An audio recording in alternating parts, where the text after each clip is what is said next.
साथियों, UP police constable exam 2024 के लिए यूपी जीके के पूरे 100 महत्वपूर्ण प्रश्न आज इस क्लास में देखेंगे। 100 मल्टीपल चॉइस क्वेश्चंस जो कि बहुत ही महत्वपूर्ण है।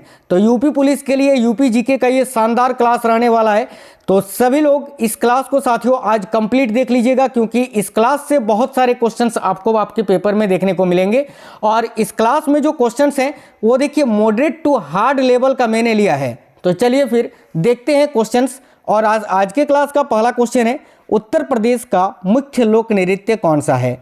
देखिए ये जो तीन आपको लोक नृत्य देख रहे हैं, एक तो सोरा, राई, धोबिया, इनमें से कौन सा उत्तर प्रदेश का मुख्य लोक नृत्य है। तो देखिए इस क्वेश्चन का राइट आंसर होगा ऑप्शन नंबर डी, उपयुक्त सभी। क्योंकि साथियों सोरा, राई और धोबिया ये तीनों उत्तर प्रदेश राज्य का प्रमुख या मुख्य लोक नृत्य है। तो यहाँ आपका राइट होगा ऑप्शन नंबर डी, उपयुक्त सभी। आगे देखिएगा, देखिए उत्तर प्रदेश में नवाबगंज पश्चिम बिहार कहाँ स्थित है। काफ़ी महत्वपूर्ण प्रश्न है, तो ध्यान दीजिएगा। उत्तर प्रदेश राज्य में नवाबगंज पश्चिम बिहार ये कहाँ पर स्थित है। तो देखिए उन्नाव में। राइट आंसर आएगा ऑप्शन नंबर डी, उन्नाव।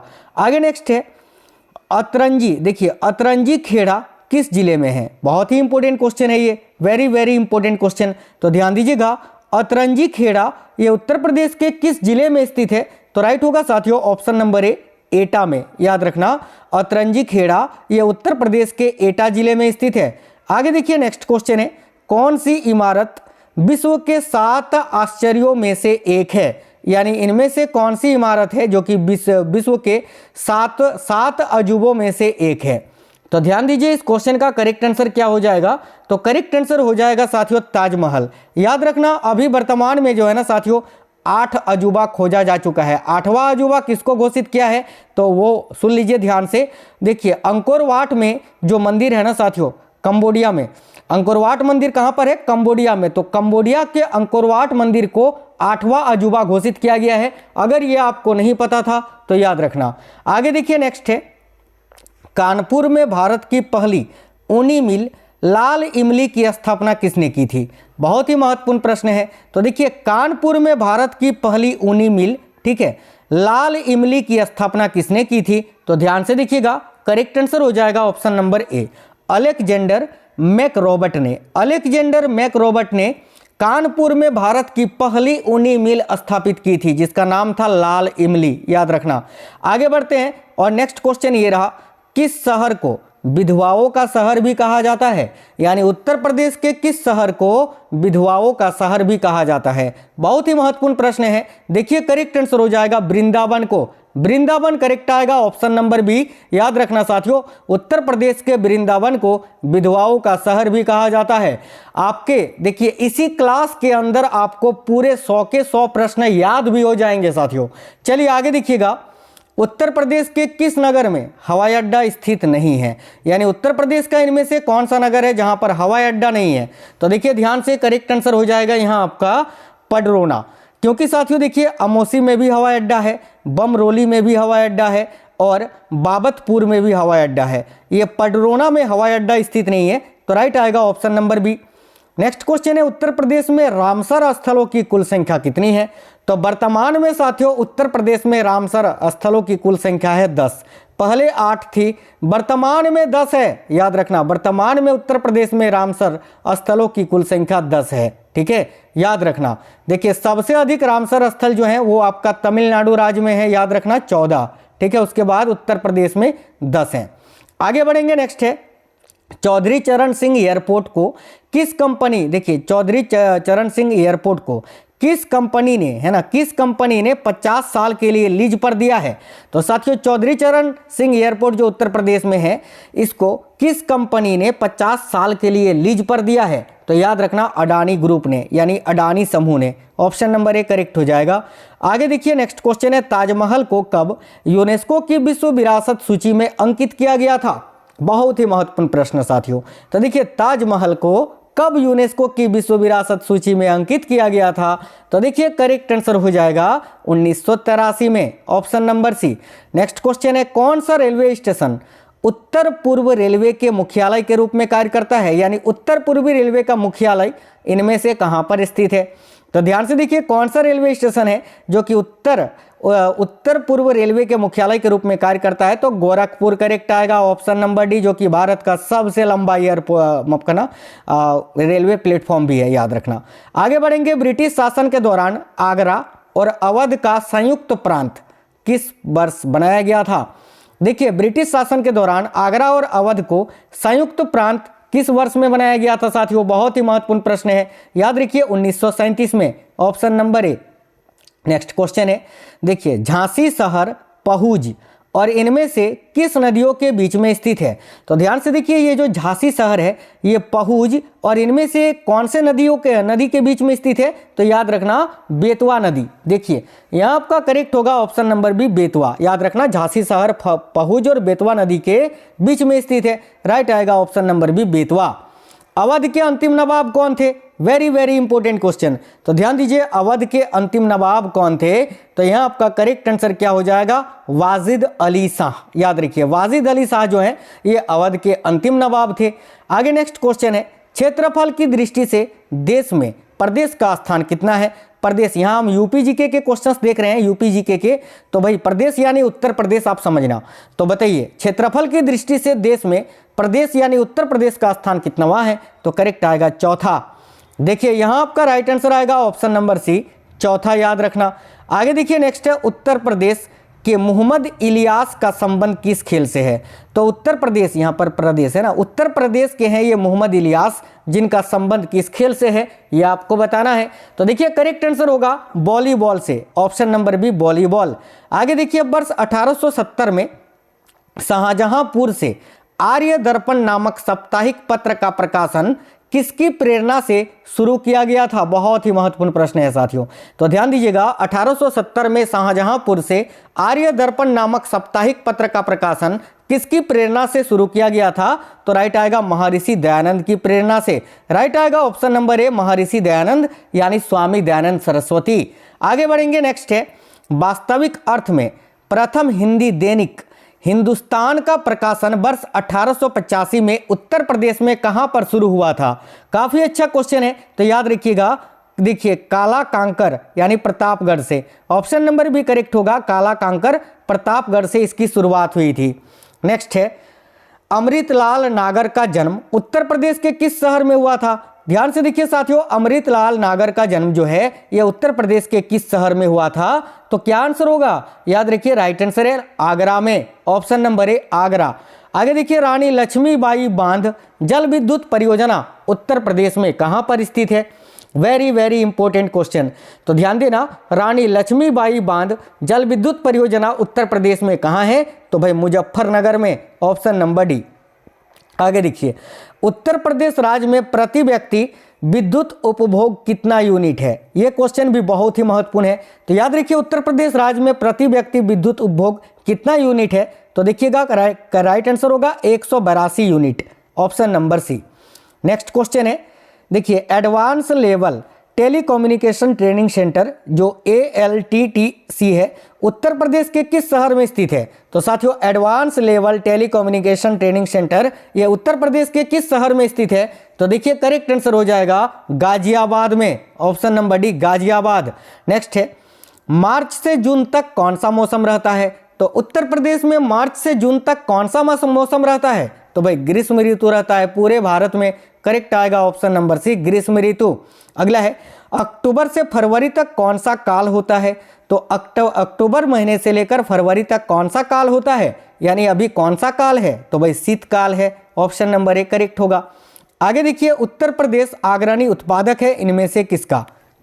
तो ध्यान दीजिए उत्तर प्रदेश राज्य जो है इनमें से किसका सबसे अधिक उत्पादन करता है? तो ऑप्शन नंबर ए करेक्ट होगा। देखिए गेहूं, गन्ना और आलू का, तो ऑप्शन नंबर ए यहाँ आपका करेक्ट आंसर हो जाएगा, क्योंकि गेहूं, गन्ना और आलू का सबसे अधिक उत्पादन उत्तर प्रदेश में ही होता है।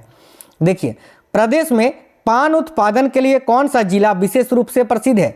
उत्तर प्रदेश में पान उत्पादन के लिए कौन सा जिला है जो कि विशेष रूप से प्रसिद्ध है? तो देखिएगा साथियों राइट आंसर हो जाएगा महोबा। उत्तर प्रदेश का जो महोबा जिला है ये पान उत्पादन के लिए विशेष रूप से प्रसिद्ध है, ऑप्शन नंबर डी। नेक्स्ट है, उत्तर प्रदेश में पाए जाने वाले प्रमुख खनिज कौन से हैं? तो ध्यान से देखिए, उत्तर प्रदेश राज्य में पाए जाने वाले प्रमुख खनिज हैं रॉक फॉस्फेट तथा डोलोमाइट। तो करेक्ट आएगा ऑप्शन नंबर सी साथियों, रॉक फॉस्फेट और तथा डोलोमाइट, याद रखिएगा। देखिए, अगर आप लोगों ने लाइक नहीं किया है क्लास को साथियों, तो सभी लोग क्लास को लाइक और प्लीज अपने सभी दोस्तों के साथ जरूर शेयर कर दीजिए। देखिए, निम्न में से कौन सा एक खनिज है जो उत्तर प्रदेश में नहीं पाया जाता है? तो देखिएगा साथियों, इनमें से कौन सा खनिज उत्तर प्रदेश में नहीं पाया जाता है? चूना पत्थर तो पाया जाता है, बॉक्साइट भी पाया जाता है, जिप्सम भी पाया जाता है, अभ्रक नहीं पाया जाता है। ऑप्शन नंबर बी करेक्ट होगा, अभ्रक। आगे देखिए, उत्तर प्रदेश के किस खिलाड़ी का संबंध नौकायान से नहीं है? तो देखिए, उत्तर प्रदेश के इनमें से कौन से खिलाड़ी हैं जिनका संबंध नौकायान से नहीं है? तो साथियों देखिए, नौकायान से संबंधित कैप्टन एस शेखर भी हैं, ठीक है। इसके अलावा मेजर एसके सिंह भी है और राजेंद्र सिंह भी हैं, रविंद्र लाल पांडे नहीं है। करेक्ट आएगा ऑप्शन नंबर बी। देखिए, दैनिक आज समाचार पत्र का प्रकाशन वर्ष में प्रारंभ किया गया था, यानी किस वर्ष में प्रारंभ किया गया था? यह दैनिक समाचार पत्र था जिसका नाम था आज। तो देखिएगा ध्यान से, आज समाचार पत्र का प्रकाशन जो है यह किस वर्ष में प्रारंभ किया गया था साथियों? तो वर्ष 1920 में। राइट आएगा ऑप्शन नंबर डी 1920। आगे देखिए, काशी नागरी प्राचार्यनी सभा के अनुमोदन से देखिए सचित्र हिंदी मासिक पत्रिका सरस्वती का प्रकाशन किस वर्ष में आरंभ किया गया था? तो भाई, मासिक पत्रिका सरस्वती का प्रकाशन जो है ये किस वर्ष से आरंभ किया गया था? तो साथियों याद रखिएगा 1900 में, वर्ष 1900 से। Option number B. आगे देखिए, उत्तर प्रदेश से प्रकाशित बनारस अखबार साप्ताहिक पहला हिंदी पत्र था, इसका प्रकाशन काशी यानी वाराणसी से कब शुरू किया गया था? तो देखिए, राइट आंसर होगा जनवरी 1845 से। याद रखना, वाराणसी को पहले काशी के नाम से जाना जाता था। आगे देखिएगा, उत्तर प्रदेश उर्दू एकेडमी की स्थापना किस वर्ष की गई थी? तो देखिए, उत्तर प्रदेश उर्दू एकेडमी की स्थापना साथियों किस वर्ष की गई थी? राइट आएगा ऑप्शन नंबर सी 1972 में। आगे देखिए, उत्तर प्रदेश में वैकल्पिक ऊर्जा के तहत किस ऊर्जा के विकास के प्रयास किए जा रहे हैं? तो देखिए, उत्तर प्रदेश में वैकल्पिक ऊर्जा के तहत किस ऊर्जा के विकास के प्रयास किए जा रहे हैं? तो राइट आंसर होगा सौर ऊर्जा, पवन ऊर्जा और बायो ऊर्जा, उपयुक्त सभी। राइट आएगा ऑप्शन नंबर डी ऑल। देखिए, उत्तर प्रदेश में वैकल्पिक ऊर्जा विकास संस्थान यानी नेडा का गठन किस वर्ष में किया गया था? तो यहाँ आपका राइट आंसर होगा 1983 में। Option number B. आगे देखिए, हरदुआगंज, देखिए हरदुआगंज ताप विद्युत केंद्र की स्थापना किस वर्ष में की गई थी? तो साथियों ध्यान दीजिएगा, हरदुआगंज ताप विद्युत केंद्र की स्थापना किस वर्ष की गई थी? तो वर्ष 1942 में। ऑप्शन नंबर ए। आगे देखिए, ग्रामीण संचार सेवक योजना किस वर्ष में शुरू की गई थी? काफी अच्छा क्वेश्चन है, याद रखिएगा, ग्रामीण संचार सेवक योजना ये किस वर्ष में शुरू की गई थी साथियों? तो करेक्ट आएगा वर्ष 2002 में। Option number C. आगे देखिए, बुंदेलखंड या पहाड़ी पठारी क्षेत्र का ढाल किस ओर है? तो देखिए, बुंदेलखंड या पहाड़ी पठारी क्षेत्र का जो ढाल है वो किस ओर है? तो याद रखिए, उत्तर दिशा की ओर। ऑप्शन नंबर डी करेक्ट होगा। ये क्वेश्चन वेरी वेरी इंपॉर्टेंट है, याद रखना। देखिए, प्रदेश का सबसे पश्चिमी जिला कौन सा है? तो याद रखिएगा, उत्तर प्रदेश का सबसे पश्चिमी जिला है शामली। क्या बताओगे आप? शामली, याद रखना, option number B. Next question है, उत्तर प्रदेश में सर्वाधिक वर्षा वाला क्षेत्र कौन सा है? क्षेत्र पूछा है। तो देखिए, उत्तर प्रदेश में सर्वाधिक वर्षा वाला क्षेत्र है तराई क्षेत्र। यहीं पर अगर आपसे जिला पूछता कि उत्तर प्रदेश में सबसे अधिक, है ना, देखिए उत्तर प्रदेश में सर्वाधिक वर्षा वाला जिला कौन सा है? तो याद रखना गोरखपुर। अगर जिला पूछे तो गोरखपुर, और इस तरह से क्षेत्र पूछे तो तराई क्षेत्र में सबसे अधिक वर्षा होती है। आगे देखिए, उत्तर प्रदेश में कितने प्रकार के जलवायु प्रदेश पाए जाते हैं? तो देखिएगा, उत्तर प्रदेश में कितने प्रकार के जलवायु प्रदेश पाए जाते हैं साथियों? तो 2 प्रकार के। ऑप्शन नंबर सी राइट है। आगे, निम्न में से किस दलहन फसल का क्षेत्र उत्तर प्रदेश में सर्वाधिक है? यानी इनमें से कौन सा दाल का प्रकार है जो कि उत्तर प्रदेश में सर्वाधिक है? तो देखिए, करेक्ट आएगा चने का, चने का दाल का। ऑप्शन नंबर डी करेक्ट आएगा चने का। आगे देखिए, नेक्स्ट है, देखिए कृषि श्रम उत्पादकता सर्वाधिक है किस में? तो देखिएगा साथियों, उत्तर प्रदेश के किस क्षेत्र में कृषि श्रम उत्पादकता सर्वाधिक है? यानी उत्तर प्रदेश के किस क्षेत्र में सबसे अधिक जो है ना कृषि किया जाता है? तो राइट आंसर क्या हो जाएगा? याद रखिएगा, पश्चिमी उत्तर प्रदेश में। ऑप्शन नंबर बी करेक्ट होगा। आगे देखिए, उत्तर प्रदेश में भोटिया जनजाति किन क्षेत्रों में निवास करती है? तो भाई देखिएगा उत्तर प्रदेश में ये जो भोटिया नामक जनजाति है, ये याद रखना पर्वतीय क्षेत्रों में निवास करती है, ऑप्शन नंबर बी। नेक्स्ट है राज्य की जौनसारी जनजाति के लोग निम्न में से किसकी पूजा करते हैं? तो उत्तर प्रदेश राज्य के ये जो जौनसारी जनजाति के लोग होते हैं वो याद रखना माता देखिए देवी दुर्गा की पूजा करते हैं, ऑप्शन नंबर बी देवी दुर्गा। आगे देखिए उत्तर प्रदेश सरकार ने किस क्षेत्र में विशिष्ट योगदान के लिए डॉक्टर धर्मवीर भारती पुरस्कार की घोषणा की है? तो भाई उत्तर प्रदेश राज्य सरकार द्वारा डॉक्टर धर्मवीर भारती पुरस्कार किस क्षेत्र में दिया जाता है? तो याद रखिएगा पत्रकारिता के क्षेत्र में, option number B right answer होगा। देखिए नेक्स्ट है वर्ष 1877 में बाबू तोताराम ने अलीगढ़ से किस पत्र का प्रकाशन शुरू किया था? तो भाई देखिए 1877 में बाबू तोताराम ने अलीगढ़ से किस पत्र का प्रकाशन शुरू किया था साथियों? तो याद रखिएगा भारत बंधु पत्र का, ऑप्शन नंबर सी भारत बंधु। भारतेंदु हरिश्चंद्र का जन्म उत्तर प्रदेश के किस शहर में हुआ था? तो देखिएगा भारतेंदु हरिश्चंद्र का जन्म जो है उत्तर प्रदेश के किस शहर में हुआ था? राइट है साथियों, ऑप्शन नंबर डी वाराणसी में। देखिए ओबरा ताप विद्युत केंद्र को कहां से कोयले की प्राप्ति होती है? तो ध्यान से देखिए ओबरा ताप विद्युत केंद्र जो है इसको कहां से कोयले की प्राप्ति होती है? तो याद रखना करेक्ट आंसर हो जाएगा सिंगरौली से, ऑप्शन नंबर है सिंगरौली करेक्ट आंसर होगा। आगे देखिए उत्तर प्रदेश की सीमा कितने राज्यों को स्पर्श करती है? तो ध्यान से देखिए करेक्ट आएगा ऑप्शन नंबर सी 8 राज्यों को। आगे देखिए उत्तर प्रदेश की जलवायु कैसी है? तो भाई ध्यान दीजिए साथियों उत्तर प्रदेश की जलवायु किस प्रकार से है? तो याद रखना उष्ण कटिबंधीय मानसूनी जलवायु, ऑप्शन नंबर बी उष्ण कटिबंधीय मानसूनी। नेक्स्ट है उत्तर प्रदेश में उगाई गई निम्न फसलों में से किसकी अवधि न्यूनतम है? यानी उत्तर प्रदेश में उगाई गई ये जो फसल है इनमें से कौन सी एक फसल है जिसकी अवधि न्यूनतम होती है?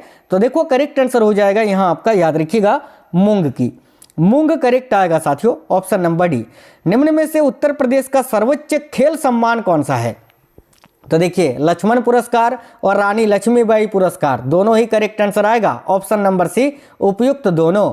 आगे देखिए उत्तर प्रदेश खेल निर्देशालय निर्धारित मार्गदर्शन नियमों का पालन करने वाले निम्न में से किसे आर्थिक सहायता प्रदान करता है? बहुत ही अच्छा क्वेश्चन है साथियों। देखिए उत्तर प्रदेश खेल निर्देशालय जो है निर्धारित मार्गदर्शन नियमों का पालन करने वाले निम्न में से किसे आर्थिक सहायता प्रदान करता है? तो देखिए उपयुक्त सभी को, प्रादेशिक क्रीड़ा संघों को, खेल संस्थाओं को और क्लबों को, यानी उपयुक्त सभी, ऑल करेक्ट आंसर होगा। अगला क्वेश्चन है वाराणसी से भारत जीवन का प्रकाशन किसने शुरू किया था? तो ध्यान से देखिएगा साथियों वाराणसी से भारत जीवन का प्रकाशन किसने शुरू किया था? तो रामकृष्ण वर्मा ने, option number C correct answer है। आगे देखिए उत्तर प्रदेश हिंदी भाषा निधि संस्थान की स्थापना किस वर्ष की गई थी? तो देखिए उत्तर प्रदेश हिंदी भाषा निधि संस्थान की स्थापना किस वर्ष की गई थी? तो राइट होगा ऑप्शन नंबर बी 1982 में। आगे देखिए नरोरा परमाणु शक्ति परियोजना की संयुक्त विद्युत उत्पादन क्षमता कितनी मेगावाट है? तो देखिए नरोरा परमाणु शक्ति परियोजना की संयुक्त विद्युत उत्पादन की जो क्षमता है वह साथियों 470 मेगावाट की, ऑप्शन नंबर डी 470 मेगावाट। आगे देखिए निम्न में से कौन सी परियोजना उत्तर प्रदेश की सर्वाधिक महत्वपूर्ण जल विद्युत परियोजनाओं में शामिल है? तो देखिए राइट आंसर हो जाएगा ऑप्शन नंबर डी उपयुक्त सभी, गंगा विद्युत क्रम, शारदा जल विद्युत परियोजना और रिहंद बांध परियोजना, ऑप्शन नंबर डी उपयुक्त सभी। अगला क्वेश्चन है परीक्षा ताप विद्युत केंद्र उत्तर प्रदेश के किस नगर के निकट में स्थापित है? तो ध्यान से देखिएगा परीक्षा ताप विद्युत केंद्र जो है उत्तर प्रदेश के किस नगर के निकट में स्थापित है? तो देखिए राइट आंसर होगा झांसी के, ऑप्शन नंबर डी झांसी। आगे देखिए उत्तर प्रदेश राज्य में विद्युत उत्पादन का प्रमुख स्रोत क्या है? तो देखिएगा साथियों उत्तर प्रदेश राज्य में विद्युत उत्पादन का प्रमुख स्रोत है कोयला, ऑप्शन नंबर ए करेक्ट होगा, कोयला याद रखना। आगे देखिए पश्चिम में कौन सी नदी काफी हद तक प्रदेश की सीमा निर्धारित करती है? तो देखिए पश्चिम में कौन सी वो नदी है जो काफी हद तक उत्तर प्रदेश की सीमा निर्धारित करती है? तो याद रखिएगा यमुना नदी, ऑप्शन नंबर डी करेक्ट होगा यमुना। आगे देखिए उत्तर प्रदेश भारत के क्षेत्रफल का कितना प्रतिशत है लगभग? तो उत्तर प्रदेश जो है भारत के क्षेत्रफल का कितना प्रतिशत है लगभग? तो याद रखना 7.33%, याद रखना संपूर्ण भारत में चौथे नंबर पर आता है क्षेत्रफल की दृष्टि से उत्तर प्रदेश, और जनसंख्या की दृष्टि से तो नंबर 1 पर है, याद रखना। आगे देखिए उत्तर प्रदेश की प्रमुख फसल इनमें से कौन सी है? तो देखिएगा उत्तर प्रदेश की प्रमुख फसल है साथियों गेहूं, संपूर्ण भारत में सबसे अधिक गेहूं का उत्पादन उत्तर प्रदेश में होता है। आगे देखिए उत्तर प्रदेश सीमांत कृषक किन्हें कहा गया है? तो देखिएगा उत्तर प्रदेश सीमांत कृषक ये किन्हें कहा गया है? तो भाई याद रखना 1 हेक्टेयर से कम भूमि वालों को, ठीक है, जिन किसानों के पास 1 हेक्टेयर से कम भूमि है उनको उत्तर प्रदेश सीमांत कृषक कहा गया है। आगे देखिए नेक्स्ट है, उत्तर प्रदेश में चकबंदी कब लागू की गई थी? तो साथियों देखिएगा, उत्तर प्रदेश में चकबंदी 1954 में लागू की गई थी, ऑप्शन नंबर सी। अगला है, वाजिद अली शाह को निर्वासित किया गया था कहाँ से? तो देखिए, वाजिद अली शाह को साथियों निर्वासित किया गया था कोलकाता। याद रखना, कोलकाता करेक्ट आंसर होगा, ऑप्शन नंबर डी। आगे देखिए, मथुरा संग्रहालय को उत्तर प्रदेश सरकार ने किस वर्ष अपने अधिकार में ले लिया था? काफी अच्छा क्वेश्चन है, याद रखिए 1912 में, ऑप्शन नंबर बी। आगे देखिए, उत्तर प्रदेश राज्य के किस मैदानी जनपद में सर्वाधिक कम वर्षा होती है? तो साथियों देखिएगा, उत्तर प्रदेश राज्य के किस मैदानी जनपद में सर्वाधिक मतलब कि सबसे कम वर्षा होती है? तो देखिए करेक्ट आंसर क्या हो जाएगा, ऑप्शन नंबर सी, मथुरा जनपद में। याद रखना, ऑप्शन नंबर सी, मथुरा। अगला क्वेश्चन है, जौनपुर के सरकी वंश की नींव किसके द्वारा रखी गई थी? Very very important question. तो याद रखना, करेक्ट आंसर होगा मलिक सरवर के द्वारा, option number A, Malik Sarwar correct answer होगा यहाँ। आगे देखिए नेक्स्ट है, झुकाव मंदिर, देखिए रत्नेश्वर महादेव मंदिर किस शहर में स्थित है? तो साथियों, ये जो झुकाव मंदिर है, रत्नेश्वर महादेव का मंदिर, ये किस शहर में स्थित है? तो देखिए करेक्ट आंसर हो जाएगा वाराणसी में, ऑप्शन नंबर सी, वाराणसी। आगे देखिए नेक्स्ट है, यूपी के किस शहर ने 4 लाख दिए जलाने का वर्ल्ड गिनीज रिकॉर्ड बनाया है? तो भाई देखना, यूपी के किस शहर ने 4 लाख दिए जलाने का वर्ल्ड गिनीज रिकॉर्ड बनाया है? तो करेक्ट आएगा अयोध्या शहर ने, अयोध्या करेक्ट आएगा, ऑप्शन नंबर डी। आगे देखिए, 1858 में इलाहाबाद के किस पार्क में ईस्ट इंडिया कंपनी से ब्रिटेन की सरकार को भारत पर नियंत्रण के पूर्ण हस्तांतरण की प्रक्रिया आयोजित की गई थी? तो यहाँ आपका करेक्ट आंसर हो जाएगा साथियों मिंटो पार्क में। याद रखना, option number B, Minto park. आगे देखिए, किस मुगल सम्राट ने आगरा में देखिए चौकोर फारसी शैली के बगीचों की अवधारणा पेश की? तो याद रखिएगा, करेक्ट होगा बाबर ने। देखिए बहुत ही अच्छा क्वेश्चन है ये, याद रखना, किस मुगल सम्राट ने आगरा में देखिए चौकोर फारसी शैली के बगीचों की अवधारणा पेश की थी? तो बाबर ने। नेक्स्ट क्वेश्चन है, आगरा को आधुनिक नाम से संदर्भित करने वाला प्रथम व्यक्ति कौन था? तो आगरा को भाई आधुनिक नाम से संदर्भित करने वाला प्रथम व्यक्ति कौन था? तो करेक्ट आंसर क्या हो जाएगा साथियों? देखिए यहाँ आपका करेक्ट होगा Ptolemy, option number D, Ptolemy. Uttar Pradesh की एकमात्र नदी कौन सी है जो हिमालय से नहीं निकलती है? तो देखिए यहाँ आपका करेक्ट आंसर हो जाएगा, याद रखिएगा, गोमती नदी, ऑप्शन नंबर सी, गोमती। आगे देखिए नेक्स्ट है, किस वर्ष संयुक्त प्रांत की राजधानी इलाहाबाद से लखनऊ स्थानांतरित हो गई थी? तो ध्यान दीजिए, संयुक्त प्रांत की राजधानी इलाहाबाद से लखनऊ किस वर्ष में स्थानांतरित हो गई थी? तो 1920 में, ऑप्शन नंबर सी राइट होगा। बंदी जीवन पुस्तक के लेखक कौन है? तो साथियों देखिए, बंदी जीवन पुस्तक के लेखक है सचिंद्र सान्याल, ऑप्शन नंबर भी करेक्ट होगा। आगे देखिए, जौनपुर शहर की स्थापना किसके द्वारा की गई थी? तो साथियों देखिएगा, जौनपुर शहर की स्थापना किसके द्वारा की गई थी? तो भाई फिरोज शाह तुगलक के द्वारा, ऑप्शन नंबर डी। आगे देखिए, उत्तर प्रदेश में निम्नलिखित में से किस जनजाति की जनसंख्या सर्वाधिक है? ये जो 4 आपको जनजाति दिख रही है, इन चारों में से सर्वाधिक जनसंख्या किसकी है? तो थारू जनजाति की। याद रखना, थारू करेक्ट आएगा यहाँ, ऑप्शन नंबर बी, थारू। देखिए, उत्तर प्रदेश में सबसे ऊंचा बांध कौन सा है साथियों? तो याद रखना, उत्तर प्रदेश का सबसे ऊंचा बांध है रामगंगा बांध, ऑप्शन नंबर बी करेक्ट होगा। फिरोजाबाद किस उत्पादन के लिए प्रसिद्ध है? देखिए, ताले के लिए, जूते के लिए, चूड़ियों के लिए या चाकू के लिए? इस क्वेश्चन का आंसर आप लोग कमेंट बॉक्स में कमेंट करके बताएंगे कि फिरोजाबाद किसके लिए प्रसिद्ध है। इन चारों में से कोई एक आंसर होगा, काफी चर्चित क्वेश्चन है, आप लोग इस क्वेश्चन का आंसर कमेंट बॉक्स में कमेंट कर दीजिए। आगे अगला क्वेश्चन है, देखिए नेक्स्ट है, सैयद सालार मेला। सैयद सालार मेला कहाँ आयोजित किया जाता है? तो साथियों, सैयद सालार मेला उत्तर प्रदेश में कहाँ पर आयोजित किया जाता है? ऑप्शन नंबर भी करेक्ट होगा, याद रखना, बहराइच में। बहराइच में सैयद सालार मेला आयोजित होता है, याद रखना। आगे देखिए, निम्नलिखित में से कौन सा उत्तर प्रदेश का लोकगीत नहीं है? तो भाई देखिएगा साथियों, बिरहा, कजरी, रसिया, ये तीनों उत्तर प्रदेश राज्य का लोकगीत है। ढोला मारू ये उत्तर प्रदेश राज्य का लोकगीत नहीं है, तो राइट आएगा ऑप्शन नंबर डी। आगे देखिए, अवधि के स्वायत्त राज्य के संस्थापक कौन थे? तो ध्यान से देखना साथियों, अवधि के स्वायत्त राज्य के संस्थापक कौन थे? तो ऑप्शन नंबर ए करेक्ट आएगा, सादात खां। याद रखिएगा, सादात खान। नेक्स्ट क्वेश्चन है, कानपुर को पूर्व के किस रूप में भी जाना जाता है? तो देखिए कानपुर को क्या कहा जाता है? पूर्व का मैनचेस्टर कहा जाता है। राइट आएगा ऑप्शन नंबर बी मैनचेस्टर। आगे देखिए 1899 में भारतीय राष्ट्रीय कांग्रेस के पहले लखनऊ अधिवेशन के अध्यक्ष कौन थे? तो करेक्ट आएगा रमेश चंद्र दत्त, ऑप्शन नंबर ए। आगे देखिए हिंदी के अलावा उत्तर प्रदेश की अन्य राजभाषा कौन सी है? तो साथियों देखिए हिंदी के अलावा उत्तर प्रदेश की अन्य राजभाषा है Urdu, option number C Urdu correct होगा। देखिए फतेहपुर सीकरी शहर का निर्माण किस मुगल सम्राट ने करवाया था? तो राइट आंसर हो जाएगा साथियों मुगल शासक अकबर ने, याद रखना।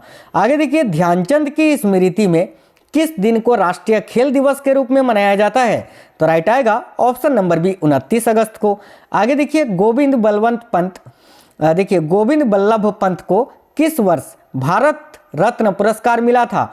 तो देखिए इस क्वेश्चन का राइट आंसर तो आपका हो जाएगा ऑप्शन नंबर डी 1957 में। लेकिन याद रखना ये जो गोविंद बल्लभ पंत है ये यूपी के पहले सीएम है, यूपी के फर्स्ट सीएम और उत्तर प्रदेश के सबसे लंबे समय तक मुख्यमंत्री रहने वाले व्यक्ति भी हैं, याद रखना गोविंद बल्लभ पंत, है ना। आगे देखिए उत्तर प्रदेश का सबसे लंबा नदी पुल कौन सा है? तो साथियों देखिए उत्तर प्रदेश का सबसे लंबा नदी पुल आपसे पूछा जा रहा है जो कि है new Yamuna bridge, option number C correct होगा न्यू यमुना ब्रिज।